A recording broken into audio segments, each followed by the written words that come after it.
Hello hi this is Sai Shruti 95. నేనైతే ఈరోజు fish ఫ్రైని ఈజీగా ఎలా చేయాలో చూపించేస్తాను. చూడండి, తెల్లగడ్డ, అల్లం ఆల్రెడీ క్లీన్ చేసిన ఫిష్ పీసెస్. దాన్ని అయితే ఒక బౌల్లోకి వేసుకొని కొద్దిగా కార్న్ఫ్లవర్,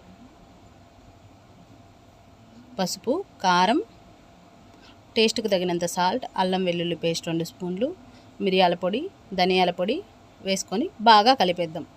ఒక అరగంట సేపు పక్కన పెట్టేద్దాం. లోపు ఆయిల్ అయితే హీట్ అయిపోద్ది. మనం 1 by 1 పీసెస్ని అయితే మనం ఆయిల్లోకి వేసేద్దాం. నేనైతే అపోలో ఫిష్ని తీసుకున్నాను. సో ఇదైతే బోన్లెస్ చేయించాను, నా ఫేవరెట్. సో మీరు మామూలు ఫిష్ అయినా కూడా సేమ్ ప్రాసెస్ అండి, అన్నీ ఇలాగే చేసేసుకోవచ్చు. 1 by 1 వేసేయండి.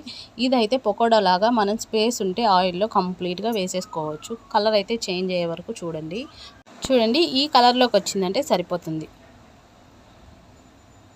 మనమైతే ఆయిల్ని స్ట్రెయిన్ చేసి సర్వింగ్ బౌల్లోకి తీసేసుకోవడమే. సో మనకైతే వీడియో నచ్చినట్టయితే ప్లీజ్ సబ్స్క్రైబ్ మై ఛానల్.